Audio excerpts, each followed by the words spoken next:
Hello, I'm Paul Quigley. I teach in the History Department and I'm also Director of the Virginia Center for Civil War Studies. I'm standing right now outside Solitude, the oldest building on our campus, and it's really the perfect place to tell you about a project I've been working on for the last couple of years with a group of people from across campus. We call ourselves the Visualizing Virginia Tech History Team. And in a nutshell, what we're trying to do is to help people see the university's past in new kinds of ways. We use creative technologies to uncover hidden histories and to tell new stories. We come from all over campus, of course, the history department, but also computer science, education, visual arts, the libraries, and other units as well. And it's a real collaboration across the disciplines, but also between faculty and students. There are a few core faculty members involved. Most of us affiliated with the Center for Human-Computer Interaction. There's me, Doug Bowman, David Hicks, Todd Ogle, Jessica Taylor, and Thomas Tucker. So we're the core faculty, but we depend heavily, and I really mean heavily, on our student collaborators. So far, we've worked with around 20 students, and that number is continuing to rise. So as we're telling new stories about Virginia Tech's past, the way we work models, I think, the best of Virginia Tech's present-day educational system.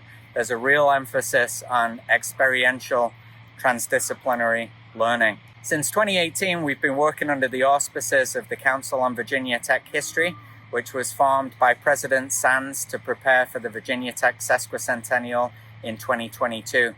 And President Sands explicitly charged the Council with telling new, more inclusive, really more complete stories about the university's history. We're talking about stories that take into account divisions, inequities, and hardships, as well as all of those feel-good moments that we often dwell upon. So we saw a real opening here. What could we achieve if we brought together that quest for hidden histories with the rapidly evolving capabilities of creative technologies? I'm talking about technologies like virtual reality, augmented reality, projection mapping. So bringing those two together is what we're all about. And all of our work really stems from a simple question. If this place could talk, what would it tell us? And we have different project strands. We're doing this in different parts of campus with different topics, different techniques, but that's our underlying question. The centerpiece of everything we've done so far is a projection mapping exhibit that provides an immersive multimedia overview of Virginia Tech history. So let's hear a little more about that project. Hello, my name is Taylor Carroll. I currently work as the motion graphics artist on the VT150 project. While I was a student at Virginia Tech, I got the opportunity to work on the project as a motion graphics artist as well as a graphic designer. I've since graduated and started my own company where I do motion graphics and illustrations for all sorts of clients, and I'm super excited to be able to continue to work on this project as an alumni. My main focus on the project is working on the projection mapping video for the 150th anniversary of Virginia Tech.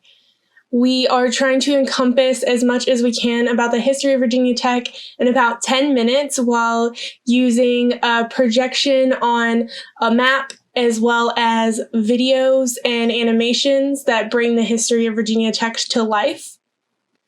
I also work on filming, animating, and editing 360 video versions of our VR and AR tours for accessibility. Especially with the way times are now, not everyone can get out to the site and it's not as feasible to share headsets. So what I do is I create versions of those tours in 360 videos so that people can still access them from their phone or their desktop computer.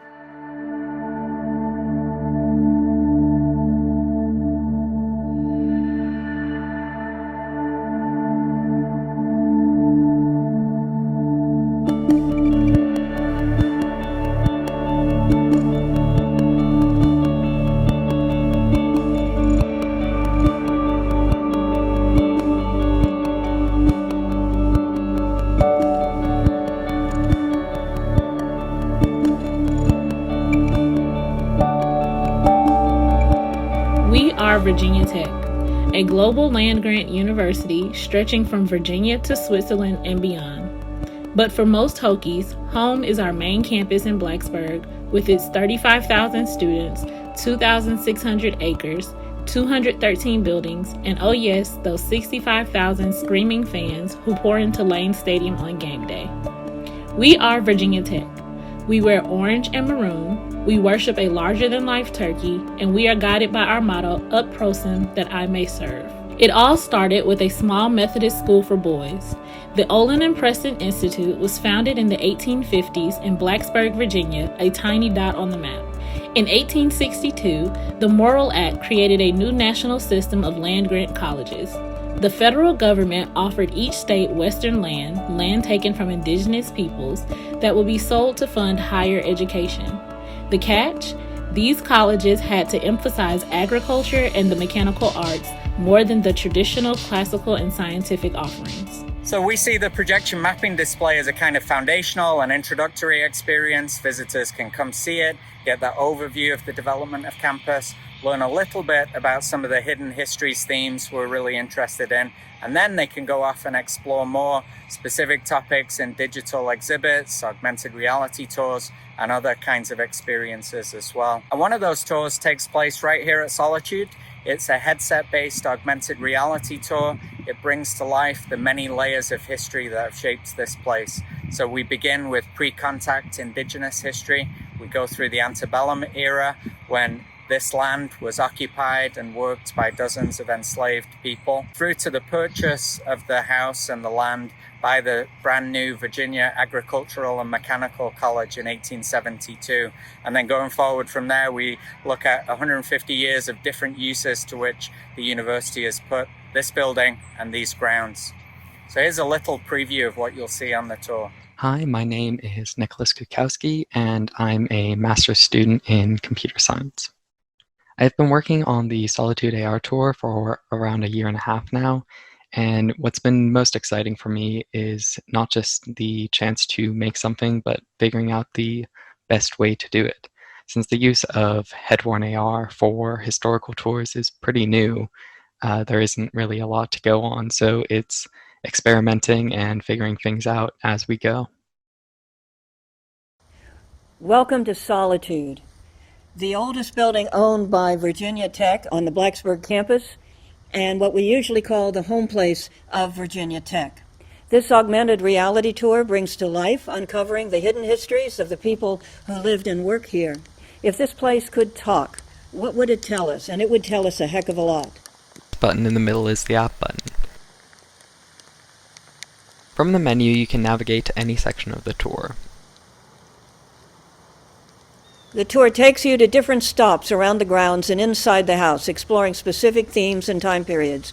The experience starts right here with an overview of more than 200 years of Solitude's history. It's been a plantation, and it used enslaved labor to run it. Before it became part of the Virginia Agricultural and Mechanical College, the ground you're standing on was part of a plantation with enslaved persons, owned by Robert Taylor Preston, the grandson of William Preston. Now let's turn back around to Solitude. Please move to the next marker and face Solitude. Click the touchpad once there to continue the tour. It was Robert Taylor Preston who initiated a major expansion of the house in 1851. He remodeled Solitude in the Greek Revival style with columns and a symmetrical facade. It was a statement about wealth and prestige at that time. Earlier renovations in the 1830s included a log wing, which gave the structure its southwest-facing front with a stone foundation and a small gabled porch. The 1801 structure was a single room with an interior chimney and a small porch across the northwest section of the house. Please move to be in front of Solitude and face towards the drill field. Click down on the touchpad to continue the tour. It's always been about the land. 10,000 years of unwritten history in the ground here. All of our ancestors are now here together. Can't undo the past, but what we can do is seek justice. And at the end of the day, that's what it's all about, is justice. Make sure you're standing on the marker. Move around to match the outline with the actual building. When it's lined up, make sure the cursor is on the image and press down on the touchpad to lock it in place. Welcome to the Fraction Family House. Like the main house, this building has a long history of its own. Here's what it looked like in the 1990s before some pretty serious renovation. Preston, who would go on to serve as a Confederate colonel during the Civil War, claimed ownership of Birdie-free enslaved people in 1860. My name is Kira Mosley Hobbs. I am a descendant of Thomas Fraction, who was the son of John Fraction, who was enslaved here at the Solitude Plantation. As you visit the house today, I want you to think about not just the work that they did as enslaved individuals, but I want you to think about what type of people they are. If you come back, I will kill you, as stated before. So Thomas and Othello write a letter back to Robert Taylor Preston to say, I am a trained soldier now, and if you make a move, I will have no choice but to defend myself. And they come home. I told you if you come back, I was going to shoot you. He pulls out his pistols. Thomas and Othello pull out their pistols given to them by the Civil War infantry, and they have a standoff. They're there, pointing guns at each other. We invite you to learn more about Solitude as a plantation and those enslaved here by exploring more documents from the 1850s for the 1890s, exploring them either by theme or time period. Well, I think the tour of Solitude demonstrates the incredible potential of using technology to explore hidden histories. Augmented, virtual, extended reality is especially well placed, I think, to bring marginalized voices, stories, individuals back where they belong into the center of the story. It gives us more control. We're no longer constrained by the choices of previous generations of archivists, historic preservationists who tended to privilege only one kind of dominant voice. This technology gives us the power to present fairer, more complete, and more equitable histories. We're also trying to make sure visitors can access at least some of what we do remotely wherever they are. For example, we're planning to create 360-degree video versions of some of our tours that are available online. We're also experimenting with a site called History Pin that allows users to view historical photos, other kinds of resources from their own computer. And if you go right now to vt150.omeka.net, you can check out our online exhibits. They contain historical images, documents, other kinds of information about a whole range of topics. Solitude is there, but also the women of Virginia Tech, student protest in the age of Vietnam, and also the decidedly mixed experiences of the first generations of Black students on campus. And the Black student experiences are actually going to be the subject of our next AR tour, which we're designing right now. And next, we're going to hear a little from the history student who's developing the content for that tour. Hi, my name is Kenny Barnes, and I'm a senior majoring in history. This semester, I am helping write the script for an augmented reality tour about Black history here at Virginia Tech. And when designing that tour, one of the major considerations is the importance of place in the AR experience and the ability for different technologies to really allow us to transport users to different historical sites virtually. I think one of my favorite uses of technology this semester will be at the Hogue Hall stop, named after the couple that housed the first 8 Black students to attend Virginia Tech.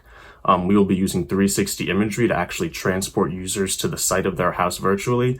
And then through just first-person video recording, they're going to be able to experience the long walk that these students would have had to make back to campus upwards of 4 times a day, as they were not allowed to live on campus. Well, that's just a sample of the kinds of things we've been working on, and we fully expect visitors will enjoy these experiences. They'll find them rewarding, but we also believe our work has broader consequences. Visualizing our past more clearly and more completely gives the whole Virginia Tech community, past, present, and future, a deeper and more honest appreciation of what it is that makes our community so special. So it's about reinforcing pride in our achievements. I think we're good at that here at Virginia Tech, but it's also about understanding and learning from the divisions, the inequity, and the oppression that's also shaped the university's development. Along the way, our team has also learned about the benefits of collaboration between different disciplines and between faculty and student groups. We've learned new techniques that leverage the power of creative technologies to research hidden stories and share them in engaging ways with diverse audiences. We've learned about the power of hands-on education. We've experimented with the latest technologies, but we're always grounded in the importance of place. We've learned the immense value of understanding the deep layers of history that have shaped this land this institution and our lives today. So these are lessons we'll be taking with us into the sesquicentennial and beyond. Our work has inspired a new team-taught pathways course called History Lab. It's also given our student collaborators new skills, valuable experiences working in transdisciplinary teams. They've presented their work to academic and public audiences, all the while serving the interests of the entire Virginia Tech community. We can't think of a better way to build on the first 150 years of Hokie history and prepare for our shared future.